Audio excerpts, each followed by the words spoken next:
بسم اللہ الرحمن الرحیم۔ السلام علیکم ورحمۃ اللہ وبرکاتہ۔ دوستو، آپ دیکھ رہے ہیں میرا یوٹیوب چینل علم کا سلسلہ۔ علم کے سلسلے میں بڑھتے ہیں آج کے سبق کی طرف، آج کی حدیث کی طرف، پھر اس حدیث کے اوپر مختصر سی تشریح اور اس حدیث کی مختصر سی وضاحت آپ کے سامنے رکھیں گے۔ حضرت عبداللہ بن عمر رضی اللہ تعالیٰ عنہ سے روایت ہے، فرماتے ہیں قال رسول اللہ صلی اللہ علیہ وسلم کہ جناب نبی کریم صلی اللہ علیہ وسلم نے ارشاد فرمایا، المسلم من سلم المسلمون من لسانہ و یدہ، کہ مسلمان تو بس وہی ہے کہ جس کی زبان سے اور جس کے ہاتھ سے دوسرے مسلمان محفوظ ہوں۔ والمہاجر من حجر ما نہی اللہ عنہ، اور حقیقی مہاجر اور ہجرت کرنے والا وہی ہے کہ جس نے ان چیزوں کو چھوڑ دیا جس سے اللہ تعالیٰ نے منع فرمایا۔ بخاری شریف کی یہ روایت ہے۔ جناب نبی کریم صلی اللہ علیہ وسلم نے اس حدیث مبارک کے اندر دو باتیں ارشاد فرمائیں کہ حقیقی مسلمان کون ہے، مسلمان کہلانے کا مستحق کون ہے، اور حقیقی مہاجر اور حقیقی ہجرت کرنے والا کون سا آدمی ہے۔ ظاہر بات ہے کہ اسلام ایک مکمل ضابطۂ حیات ہے۔ اسلام صرف کلمے کا اقرار کر لینا اور چند متعین عبادات کو کر لینا یہ اسلام نہیں ہے، بلکہ اسلام کے اندر عبادات بھی داخل ہیں، اسلام کے اندر معاملات بھی داخل ہیں، اور اسلام کے اندر معاشرت بھی داخل ہے کہ معاشرے کے اندر ایک مسلمان کو دوسرے مسلمانوں کے ساتھ، دوسرے انسانوں کے ساتھ کس طریقے سے رہنا چاہیے اور کیا طریقہ اختیار کرنا چاہیے اور کس طریقے سے زندگی بسر کرنی چاہیے۔ تو جناب نبی کریم صلی اللہ علیہ وسلم نے ارشاد فرمایا کہ مسلمان کہلانے کا مستحق وہی ہے، حقیقی مسلمان وہی ہے کہ جس کی زبان سے اور جس کے ہاتھ سے دوسرے مسلمان محفوظ ہوں۔ اس حدیث کے اندر مسلمان کا ذکر ہے، بعض روایات کے اندر، بعض احادیث کے اندر الناس کا ذکر ہے کہ حقیقی مسلمان وہی ہے کہ جس کی زبان سے، جس کے ہاتھ سے دوسرے لوگ محفوظ ہوں۔ ظاہر بات ہے کہ عام طور پہ انسان کا واسطہ لوگوں سے اور مسلمانوں سے پڑتا رہتا ہے، ورنہ اس حدیث کے اندر اللہ کی دوسری مخلوق بھی شامل ہے۔ اب ایک انسان ہے کہ وہ نماز بھی پڑھ رہا ہے، ایک انسان ہے وہ حج بھی ادا کرتا ہے، زکوٰۃ بھی ادا کرتا ہے، نوافل پڑھتا ہے، روزے رکھتا ہے، اللہ تعالیٰ کے راستے میں خرچ کرتا ہے، لیکن اس کی زبان سے، اس کے ہاتھ سے اللہ کی مخلوق محفوظ نہیں ہے، اس کی زبان سے، اس کی ہاتھ کی تکلیف سے اللہ تعالیٰ کے جو دوسرے لوگ ہیں، انسان ہیں، مخلوق ہیں، وہ محفوظ نہیں ہیں۔ تو جناب نبی کریم صلی اللہ علیہ وسلم نے ارشاد فرمایا، ایسا مسلمان وہ مسلمان کہلانے کے مستحق نہیں ہے، ایسا انسان حقیقی مسلمان نہیں ہے۔ حقیقی مسلمان وہ ہوگا کہ جس کی زبان سے اور جس کے ہاتھ سے دوسرے مسلمان، دوسرے لوگ، اللہ تعالیٰ کی مخلوق محفوظ ہو۔ جناب نبی کریم صلی اللہ علیہ وسلم کی اس حدیث مبارک کے اندر زبان کا ذکر پہلے ہے اور ہاتھ کا ذکر بعد میں ہے۔ وجہ اس کی یہ ہے کہ زبان کی تکلیف عام ہے، اور زبان کی تکلیف وہ ہاتھ کی تکلیف سے زیادہ اور بڑھ کر کے ہے۔ ظاہر بات ہے کہ زبان کی تکلیف سے انسان ان لوگوں کو بھی تکلیف دے سکتا ہے، اپنی زبان سے ان لوگوں کو بھی تکلیف پہنچا سکتا ہے جو سامنے موجود ہوں۔ انسان اپنی زبان سے چغلی وغیرہ کر کے، غیبت وغیرہ کر کے ان لوگوں کو، اہل اسلام کو بھی تکلیف پہنچا سکتا ہے جو اس کے سامنے موجود نہیں ہیں۔ اسی طریقے سے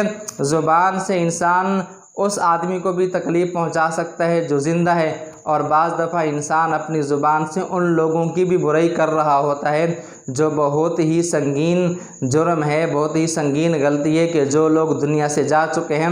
دنیا سے مرنے کے بعد بھی انسان ان کی برائیوں کو کر رہا ہوتا ہے۔ ظاہر بات ہے کہ زبان کے علاوہ جو دوسرے انسان کے اعضائیں، ہاتھ وغیرہ ہو گیا، تو عام طور پہ انسان اس سے صرف ان لوگوں کو تکلیف پہنچاتا ہے جو زندہ ہیں اور جو اس کے سامنے موجود ہوتے ہیں۔ تو اس لیے جناب نبی کریم صلی اللہ علیہ وسلم نے زبان کو مقدم فرمایا۔ اور زبان سے بعض دفعہ انسان ایسی باتیں کہہ رہا ہوتا ہے، اللہ ہم سب کو معاف فرمائے، بعض دفعہ انسان اپنی زبان سے کلمات ادا نہیں کر رہا ہوتا، بلکہ اپنی زبان سے زہر اگل رہا ہوتا ہے، اور یہ زہر ایسا ہوتا ہے کہ اگلے انسان کے دل کو جا کر کے زخمی کر دیتا ہے کہ جس کا زخم نہیں بھرتا۔ ہاتھ کے لگائے ہوئے زخم، تیر اور تلوار کے لگائے ہوئے زخم تو بھر جاتے ہیں، بعض دفعہ زبان کے لگائے ہوئے زخم نہیں بھرتے۔ جیسے کہ ایک شاعر کہتا ہے، جراحات السنان لہل تیام ولا یلتام ما جرح اللسان، کہ تلوار اور تیر کے زخم تو بھر جاتے ہیں لیکن زبان کے لگائے ہوئے زخم نہیں بھرتے۔ تو اس لیے جناب نبی کریم صلی اللہ علیہ وسلم نے زبان کو مقدم فرمایا۔ یہ زبان ایسی چیز ہے کہ یہ زبان انسان کو جنت میں بھی لے جا سکتی ہے، اور یہ زبان ایسی چیز ہے کہ یہی زبان انسان کو جہنم میں لے جا سکتی ہے۔ جیسا کہ ایک حدیث میں جناب نبی کریم صلی اللہ علیہ وسلم نے ارشاد فرمایا کہ 2 چیزوں کو کنٹرول کرنے کی ضمانت تم لوگ دے دو، میں محمد صلی اللہ علیہ وسلم تم لوگوں کو جنت کی ضمانت دیتا ہوں۔ تو ایک آپ صلی اللہ علیہ وسلم نے فرمایا وہ چیز جو 2 جبڑوں کے درمیان میں ہے، یعنی کہ زبان، یعنی مجھے زبان کو صحیح استعمال کرنے کی گارنٹی دے دو، زبان کو کنٹرول کرنے کی گارنٹی دے دو۔ اور دوسرا جناب نبی کریم صلی اللہ علیہ وسلم نے ارشاد فرمایا وہ چیز جو 2 رانوں کے درمیان میں، یعنی کہ شرمگاہ، ان 2 چیزوں کی ضمانت دے دو کہ ان 2 چیزوں کو غلط استعمال نہیں کرو گے تو میں محمد صلی اللہ علیہ وسلم تم لوگوں کو جنت کی ضمانت دیتا ہوں۔ ایک صحابی کو جناب نبی کریم صلی اللہ علیہ وسلم نے ارشاد فرمایا املک علیک لسانک، اپنی زبان کو کنٹرول میں رکھو، اپنی زبان کے اوپر کنٹرول رکھو، یعنی اپنی زبان کو غلط طریقے سے استعمال نہیں کرو۔ تو بہرحال زبان ہی ایسی چیز ہے کہ اگر غلط استعمال ہو گئی تو انسان کی بربادی کا ذریعہ ہے، اور اگر صحیح استعمال ہو گئی، زبان انسان اپنے اللہ تعالیٰ کا شکر ادا کرنے میں استعمال کر رہا ہے، زبان انسان خیر کے کاموں میں استعمال کر رہا ہے، خیر اور بھلائی کی چیزوں میں استعمال کران، یہ زبان انسان کے لیے جنت میں جانے کا ذریعہ بن جائے گی۔ دوسرا جناب نبی کریم صلی اللہ علیہ وسلم نے ارشاد فرمایا کہ جس کے ہاتھ سے دوسرے مسلمان محفوظ ہوں تو وہ بندہ مسلمان کہلانے کے مستحق ہے۔ ہاتھ کا صرف اس حدیث کے اندر ذکر ہے چونکہ عام طور پہ تکلیف پہنچانے میں، کسی کو ایذا دینے میں یہ ہاتھ ہی استعمال ہوتا ہے، ورنہ مقصود انسان کا پورا جسم ہے کہ حقیقی مسلمان وہ ہے کہ جس کے پورے جسم سے کسی مسلمان کو، کسی انسان کو، اللہ تعالیٰ کی مخلوق کو تکلیف نہ پہنچے۔ اس حدیث کے اندر دوسرے جملے میں جناب نبی کریم صلی اللہ علیہ وسلم نے ارشاد فرمایا کہ حقیقی مہاجر وہ ہے کہ جو ان چیزوں کو چھوڑ دے کہ جن چیزوں سے اللہ تعالیٰ نے منع فرمائے۔ دیکھیں، ایک تو وہ ہجرت ہے کہ انسان دارالکفر سے دارالاسلام آتا ہے، اپنے گھر بار کو چھوڑتا ہے، اپنے وطن کو چھوڑتا ہے، اپنے عزیز و اقارب کو چھوڑتا ہے، اپنی محبوب اور پیاری چیزوں کو چھوڑ دیتا ہے، اپنے وطن کو چھوڑ دیتا ہے اور دارالاسلام آ جاتا ہے۔ اس ہجرت کے بھی بڑے فضائل ہیں، یہ ہجرت بھی شریعت کی نظر میں قابل قدر ہے، شریعت نے اس ہجرت کے اوپر بھی بڑے فضائل رکھے ہیں، اس ہجرت کے بھی بڑے برکات ہیں، بڑے فوائد ہیں۔ جناب نبی کریم صلی اللہ علیہ وسلم نے اور